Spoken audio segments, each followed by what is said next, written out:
नमस्कार दोस्तों, जिन tax payer के द्वारा लास्ट 2 ईयर्स की इनकम टैक्स रिटर्न फाइल नहीं की गई है ड्यू डेट के बाद भी, वो अब अपडेटेड आईटीआर फाइल कर पाएंगे। इसके लिए नई रिटर्न फॉर्म को नोटिफाई किया गया है आईटीआर यू यानी कि Indian income tax updated return, जिसके बारे में कि हम इस न्यूज़ में डिस्कशन करेंगे।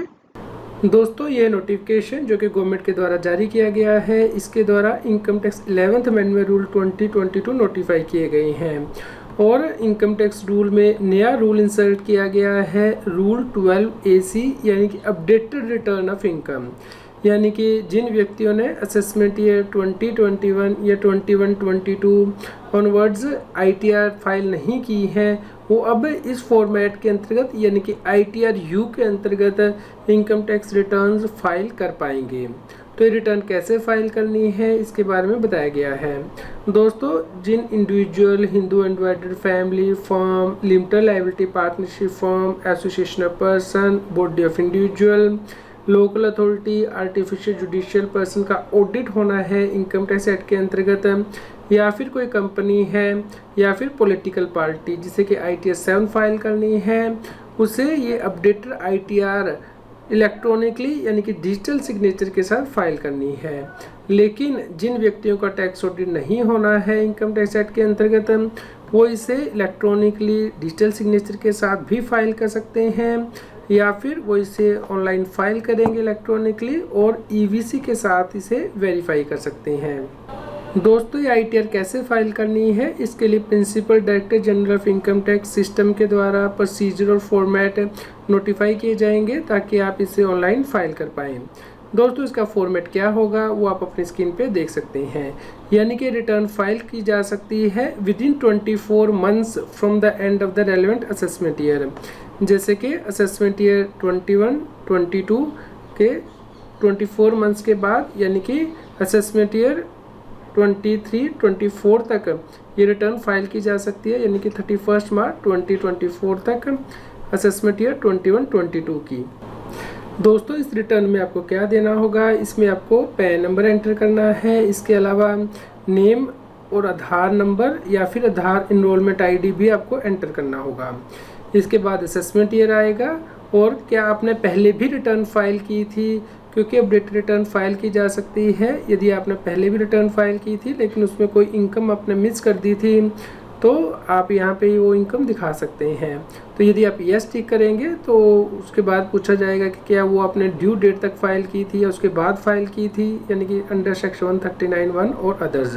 यदि आपने रिटर्न फाइल की थी तो यहाँ पे acknowledgement number, seat number, date of filing, original return आपको एंटर करना है और ITR टाइप को सिलेक्ट करने के लिए आपको ड्रॉप डाउन लिस्ट दी जाएगी जिससे कि आपको सिलेक्ट करना होगा। यहाँ पे एक्नॉलेजमेंट नंबर या डेट ऑफ फाइलिंग भी आपको एंटर करना होगा।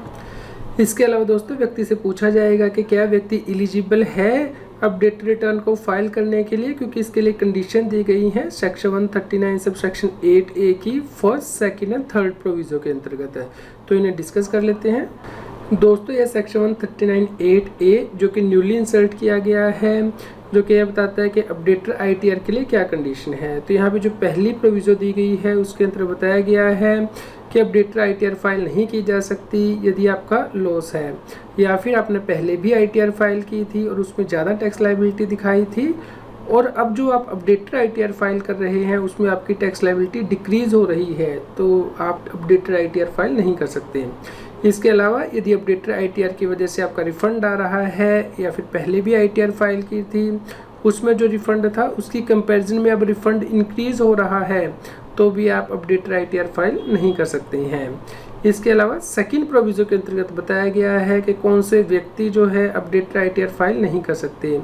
जैसे कि सर्च इनिशिएट की गई है इनकम टैक्स ऑफिसर के द्वारा, या फिर बुक्स एंड डॉक्यूमेंट या अदर एसेट रिक्विजिशन किए गए हैं इनकम टैक्स ऑफिसर के द्वारा, या फिर सर्वे कंडक्ट किया गया है इनकम टैक्स ऑफिसर के द्वारा, या फिर नोटिस इशू किया गया है कि कोई मनी, बुलियन, ज्वेलरी या कोई और वैल्यूएबल आर्टिकल सीज किया गया है, रिक्विजिशन किया गया है अंडर सेक्शन 132 और 132A किसी दूसरे व्यक्ति से रिलेटेड उसे बिलोंग करता है, या फिर यदि कोई नोटिस इशू किया गया है और books of account, document, etcetera seized किए गए हैं किसी दूसरे व्यक्ति के और वो उस व्यक्ति से बिलोंग करते हैं। जैसे कि मिस्टर एक्स के यहाँ पे सर्च होती है या डॉक्यूमेंट सीज किए जाते हैं और पता लगता है कि मिस्टर वाई ने भी जो है इनकम को डिस्क्लोज नहीं किया है, तो mister Y updated ITR file नहीं कर पाएगा क्योंकि इनकम टैक्स ऑफिसर के पास स्पेसिफिक इन्फॉर्मेशन इसके बारे में चली गई है। इसके अलावा थर्ड प्रोविजन बताती है कि अपडेटेड आईटीआर कब फाइल नहीं की जा सकती है, यानी कि अपडेटेड आईटीआर सिर्फ एक ही बार फाइल की जा सकती है रेलेवेंट असेसमेंट ईयर के लिए। उसके बाद दोबारा से आप उस अपडेटेड आईटीआर को फाइल नहीं कर सकते हैं, यानी कि रिवाइज नहीं कर पाएंगे। इसके अलावा यदि कोई प्रोसीडिंग, असेसमेंट, रीअसेसमेंट, रीकम्प्यूटेशन की ऑलरेडी पेंडिंग है या फिर कंप्लीट कर ली गई है रेलेवेंट असेसमेंट ईयर के लिए, तो आप उस साल के लिए अपडेटेड आईटीआर फाइल नहीं कर सकते हैं। इसके अलावा यदि असेसिंग ऑफिसर के पास इंफॉर्मेशन है smuggler and foreign exchange manipulator act के अंतर्गत या प्रोहिबिशन ऑफ बेनामी ट्रांजैक्शन एक्ट के अंतर्गत, prevention of money laundry act के अंतर्गत, ब्लैक मनी एक्ट के अंतर्गत, इम्पोजिशन टैक्स एक्ट के अंतर्गत, और ये इन्फॉर्मेशन टैक्स पेयर को कम्युनिकेट भी कर दी गई है इससे पहले कि वो अपडेटेड आईटीआर फाइल करें, तो अपडेटेड आईटीआर फाइल नहीं कर सकता है। इसके अलावा इनकम टैक्स ऑफिसर को यदि इन्फॉर्मेशन मिली है क्योंकि उसने एग्रीमेंट एंटर किए हुए हैं सेक्शन 1990A के अंतर्गत और ये इन्फॉर्मेशन कम्युनिकेट कर दी गई है एसएससी को इससे पहले कि अपडेटेड आईटीआर फाइल करें, तो अपडेटेड आईटीआर फाइल नहीं कर सकता है। या फिर कोई भी प्रोसिक्यूशन प्रोसीडिंग इनिशिएट की गई है चैप्टर 22 के अंतर्गत, तो उस केस में भी अपडेटेड आईटीआर फाइल नहीं की जा सकती है। या फिर सीबीडीटी जो है नोटिफिकेशन के द्वारा बता सकती है कि कौन व्यक्ति अपडेटेड आईटीआर फाइल नहीं कर सकते हैं। दोस्तों उसके बाद आपको आईटीआर फॉर्म को चूज़ करना है ताकि आप अपनी इनकम को अपडेट कर पाएंगे, यानी कि आईटीआर 1 से ITR 7 form drop down list में प्रोवाइड किए जाएंगे जो कि आपको चूज़ करना होगा। और उसके बाद आपको रीज़न चूज़ करना है अपडेट करने के लिए आईटीआर को, जैसे कि पहले आपने आईटीआर फाइल नहीं की थी या फिर इनकम आपने करेक्टली रिपोर्ट नहीं की थी या फिर आपने wrong head of income choose कर लिया था या reduction of carry forward loss है या फिर रिडक्शन ऑफ अनअब्जॉर्ब्ड एप्रिसिएशन है या फिर रिडक्शन ऑफ टैक्स क्रेडिट है या रॉन्ग रेट ऑफ टैक्स है या फिर अदर। तो आप इन रीज़न में से कोई एक रीज़न चूज़ करेंगे अपडेटेड आईटीआर फाइल करने के लिए।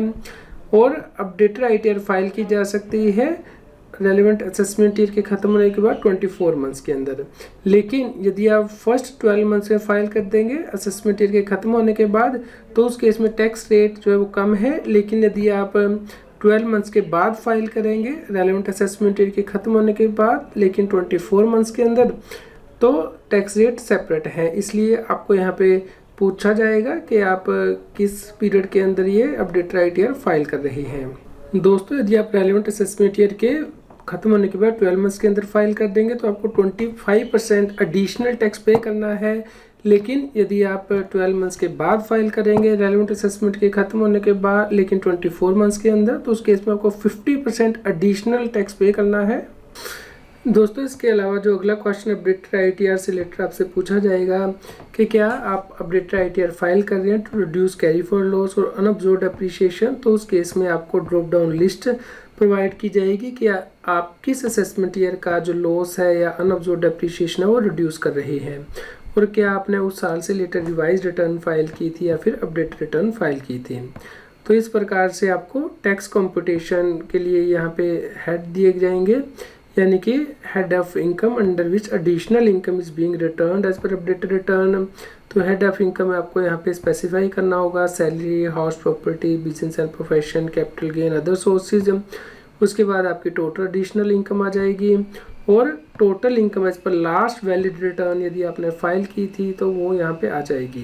फिर total income as per part B total income के अकॉर्डिंग यहाँ पे आ जाएगी और फिर आपको जो अमाउंट पेबल है वो यहाँ से लिया जाएगा पार्ट बी टीटीआई से अपडेटेड आईटीआर के लिए, और यदि अमाउंट रिफंडेबल होगा तो वो भी लिया जाएगा यहाँ से। उसके बाद अमाउंट जो पेबल होगा लास्ट वैलिड रिटर्न के अकॉर्डिंग वो भी आपको यहाँ पे फीड करना होगा।